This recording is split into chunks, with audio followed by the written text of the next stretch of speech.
Hello, Namaskar everyone. How are you? All are well and safe? Yes or no? I hope you all are well and safe at your home. So students, in our previous lecture, we have completed revision of chapter number 13, our water resources. Now we will do the revision of chapter number 12, our human resources. Okay. So firstly, we will do the revision of all the chapter, and after then we will do the revision of all the objective types of question of chapter 12 in our next video lecture. Okay, so let's start. What did you learn in this chapter? You learned about the human resources. Okay, so you learned that India is a rich country inhabited by the poor. What does it means? इसका मतलब क्या है? India is a rich country inhabited by the poor, यानी कि India एक ऐसी country है जो कि बहुत ही रिच है। यहाँ पर रिसोर्स बहुत सारे हैं। जो हमारे रिसोर्सेज हैं, नेचुरल रिसोर्सेज, वो बहुत सारे हैं, लेकिन यहाँ पर रहने वाले लोग, उसके बाद भी यहाँ पर रहने वाले लोग कैसे हैं? पुअर हैं। इसका कारण क्या है? What is the reason behind it? कि इंडिया एक रिच कंट्री है, लेकिन फिर भी यहाँ पर रहने वाले लोग जो है वो पुअर है। ऐसा क्यों है? सोचो सोचो जल्दी। मैंने आपको बताया था, पढ़ाया था मैंने।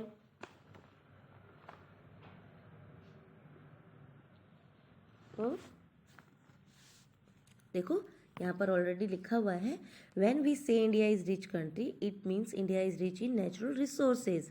Okay, these resources include our fertile land, water resources, reverse, climate, minerals and people. लेकिन फिर भी क्यों कहा गया कि यहाँ पर पुअर लोग हैं? क्यों? क्योंकि जो यहाँ के रिसोर्सेज हैं उनका अभी बहुत अच्छे से यूज़ नहीं किया जा सका है, या फिर वो बहुत ज़्यादा डेवलप नहीं हुए हैं।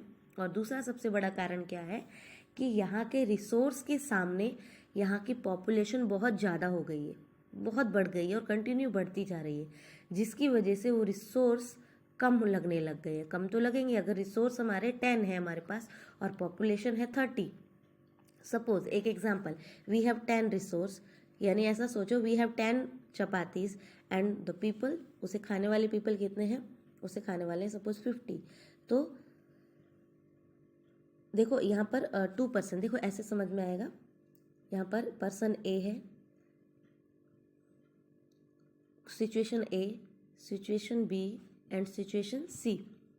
ओके, अब सिचुएशन ए में क्या है? किसी के पास ओनली 5 चपातीज हैं और खाने वाले कितने पर्सन हैं? खाने वाले यहाँ पर 6 हैं। ओके, ये खाने वाले हैं, यहाँ पर पीपल हैं, ये खाने वाले। और बी है, बी के पास कितना है? बी के पास चपातीज हैं 2 और उसे खाने वाले हैं सपोज 2 ही खाने वाले हैं सपोज। अब यहाँ पर सी यानी कि इंडिया है, इसके पास है 10 चपातीज। तो इनमें से सबसे ज़्यादा चपातीज किसके पास है? इंडिया के पास। तो क्या कहा जाएगा कि इंडिया के पास चपातीज यानी नेचुरल रिसोर्स सबसे ज़्यादा है। बट नेचुरल रिसोर्स सबसे ज़्यादा है, लेकिन खाने वाले लोग भी सबसे ज़्यादा हैं। तो रिसोर्स ज़्यादा है दूसरे के अकॉर्डिंग, बट पॉपुलेशन दूसरे के अकॉर्डिंग यहाँ पर ज़्यादा है, जिसकी वजह से ये 10 चपातीज इन 50 पर्सनस के लिए सफिशियंट नहीं है। यही रीज़न है कि इंडिया के अंदर रिसोर्सेज बहुत सारे हैं, India is rich in resource, but फिर भी यहाँ के लोग पुअर हैं। क्यों? क्योंकि सबको अच्छे से जितना रिसोर्स मिलना चाहिए डेवलपमेंट के लिए वो नहीं मिल पा रहा है, बिकॉज ऑफ हाई पॉपुलेशन। और पॉपुलेशन बहुत ज़्यादा कंटिन्यू बढ़ता जा रहा है, इसलिए ज़्यादा रिसोर्स भी पॉपुलेशन के आगे कम लगने लग गए हैं। Now the people of country are called its human resource. Human resource is the most important resource because the use of other resources depend on it. जैसा कि मैंने आपको पहले भी बताया था कि हमारे जितने भी रिसोर्स हैं उनमें सबसे ज़्यादा इंपॉर्टेंट रिसोर्स क्या है? Human resource. क्यों? क्योंकि हमारे अदर रिसोर्स जो हैं वो किस पर डिपेंड करते हैं? वो ह्यूमन रिसोर्स पर डिपेंड करते हैं। अगर ह्यूमन बींग्स ही नहीं होंगे तो फिर ट्रीज़ को कट करके उनसे फर्नीचर कौन बनाएगा? फिर उस फर्नीचर को कौन यूज़ करेगा? इंडस्ट्रीज़ कौन सेटअप करेगा? इंडस्ट्रीज कौन सेटअप करेगा? तो जो भी हमारे रिसोर्स हैं वो ह्यूमन रिसोर्स पर ही डिपेंड करते हैं। क्यों? क्योंकि ह्यूमन ही उन्हें यूज़ करते हैं। India is the 7th largest country in area and the 2nd largest in population. अब जैसा कि आपने पहले पढ़ा था कि इंडिया जो है वो 7th लार्जेस्ट कंट्री है इन एरिया। एरिया के अकॉर्डिंग इंडिया का 7th नंबर है। ओके, एंड पॉपुलेशन में वो 2nd लार्जेस्ट है। तो सोचो जो हमारा लैंड रिसोर्स है वो कितना कम हो गया। एरिया तो उसके पास इतना है कि उससे पहले और 6 कंट्रीज बहुत बड़ी हैं, ठीक है, लेकिन पॉपुलेशन में वो ओनली 2nd लार्जेस्ट कंट्री कौन सी पोजीशन पे? 2nd नंबर पे है। यानी इतना सा लैंड है और इतने सारे लोग यहाँ पर रहने वाले हैं, तो हमारा लैंड रिसोर्स कम पड़ गया पॉपुलेशन की वजह से। अब इंडिया से जो बड़ी कंट्रीज़ हैं एरिया में वो कौन सी है? Russia is the 1st largest country and after then 2nd Canada, 3rd USA, Brazil 4th, China 5th and Australia 6th and after then India. Okay, now China is the larger than India in human resource यानी population. China सबसे आगे है population में, उसके just तुरंत बाद India का number है। अब देखो बच्चों, चाइना की पॉपुलेशन बहुत ज़्यादा है, लेकिन उसके अकॉर्डिंग चाइना का जो लैंड रिसोर्स है यानी कि लैंड भी बहुत ज़्यादा है। सपोज ये चाइना है, ठीक है, और चाइना फर्स्ट है किसमें? पॉपुलेशन में। अब ये यहाँ पर इंडिया है। अब देखो इंडिया तो इतना सा है और चाइना इतना बड़ा है, और इंडिया क्या है? 2nd है पॉपुलेशन में।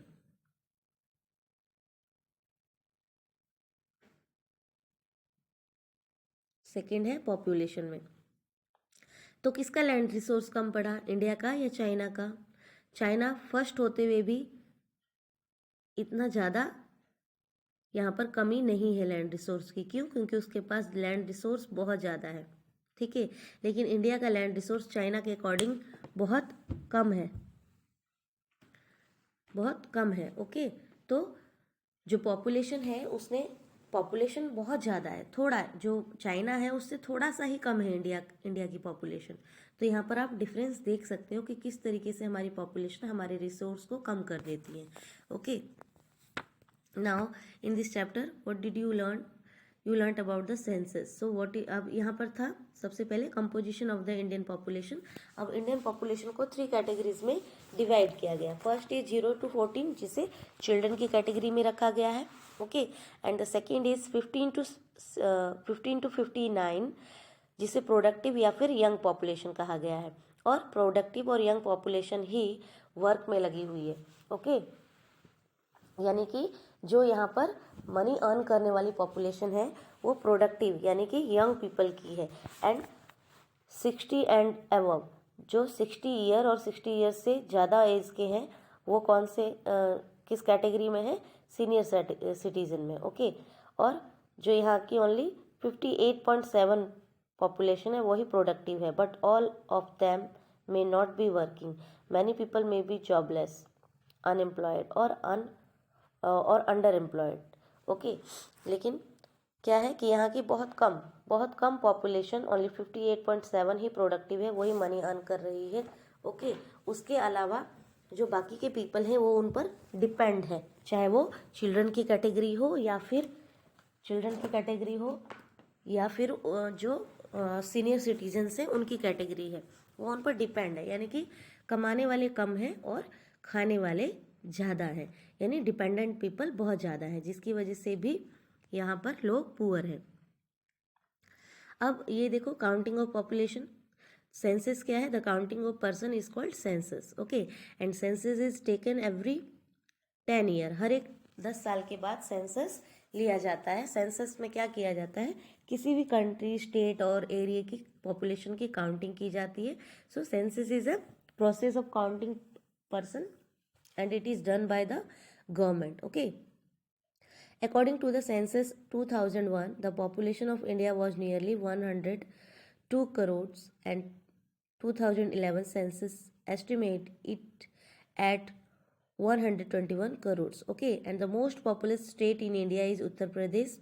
इंडिया की सबसे पॉपुलस स्टेट, सबसे ज़्यादा लोग, यानी कि सबसे पॉपुलस मीन सबसे ज़्यादा लोग उत्तर प्रदेश में है। And Sikkim is the least populous state, Sikkim सबसे कम जनसंख्या वाला स्टेट है।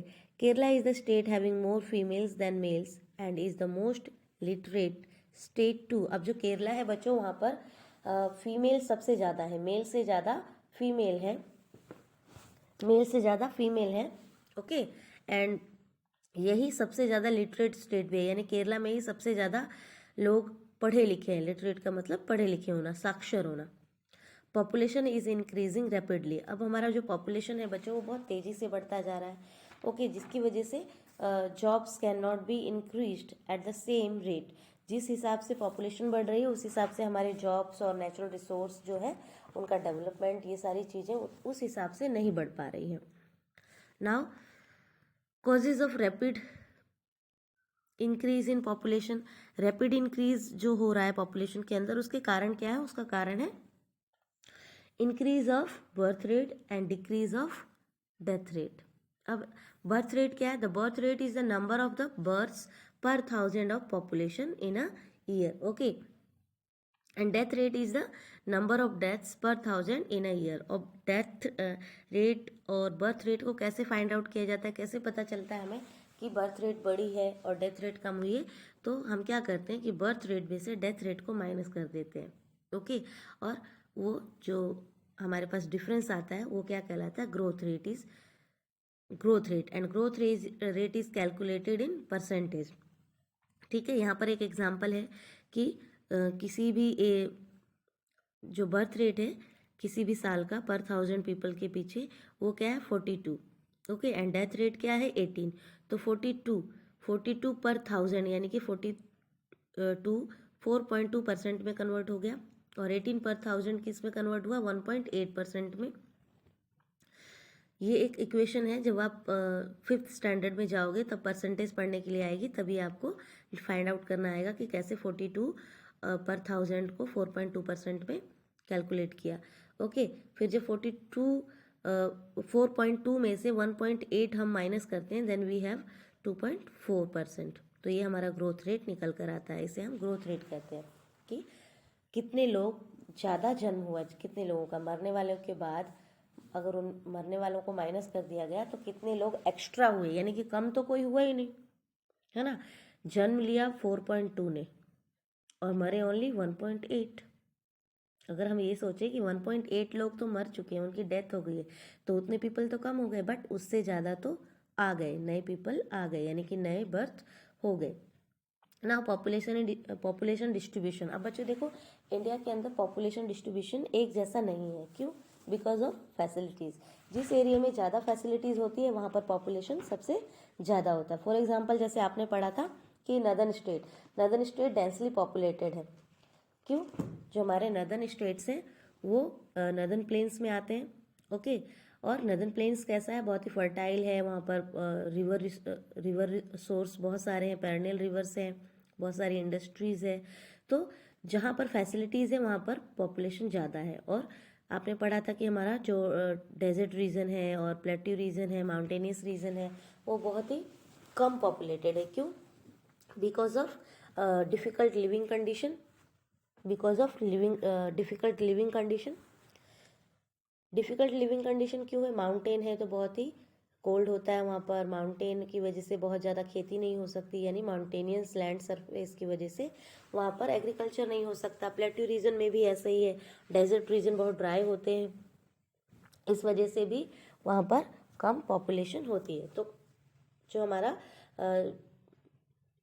जो मेन पॉइंट निकल कर आता है वो क्या है पॉपुलेशन डिस्ट्रीब्यूशन का, कि जहाँ भी हमें फैसिलिटीज़ ज़्यादा मिलेंगी हम वहीं पर रहना पसंद करेंगे। यही रीज़न है कि इंडिया का कुछ पार्ट बहुत ही ज़्यादा पॉपुलेटेड है और कुछ पार्ट बहुत कम है पॉपुलेटेड। अब डेंसिटी ऑफ पॉपुलेशन क्या है बच्चों?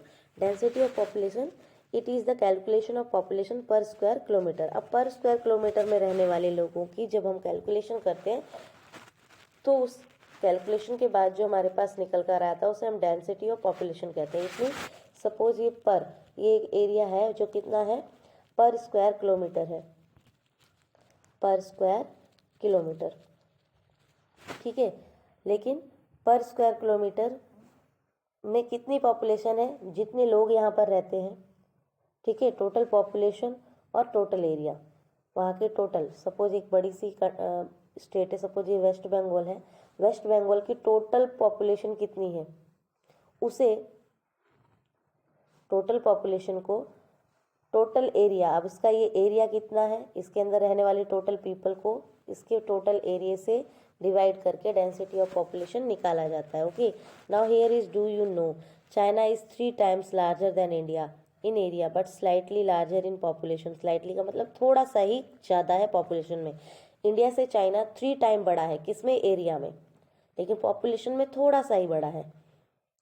सो this makes India's population density higher than China. तो इस तरीके से हमें क्या पता चलता है कि इंडिया डेंसली पॉपुलेटेड है चाइना से। ठीक है, now the next page is, अब यहाँ पर क्या बताया गया है कि जो हमारा वेस्ट बंगाल है वो डेंसली पॉपुलेटेड है। ओके, उत्तर प्रदेश जो था वो वहाँ पर सबसे ज़्यादा पॉपुलेटेड स्टेट है, लेकिन वेस्ट बंगाल जो क्या है हाईएस्ट डेंसिटी वाला स्टेट है। यहाँ पर 1030 पर स्क्वायर किलोमीटर में रहते हैं, लेकिन अरुणाचल प्रदेश क्या है, स्लोली डेंसिटी, क्यों, क्योंकि ओनली 17% पर स्क्वायर किलोमीटर में रहते हैं। अगर ये इतना बड़ा एरिया, 2 एरियाज़ हैं, एक तो है वेस्ट बंगाल और एक है अरुणाचल प्रदेश।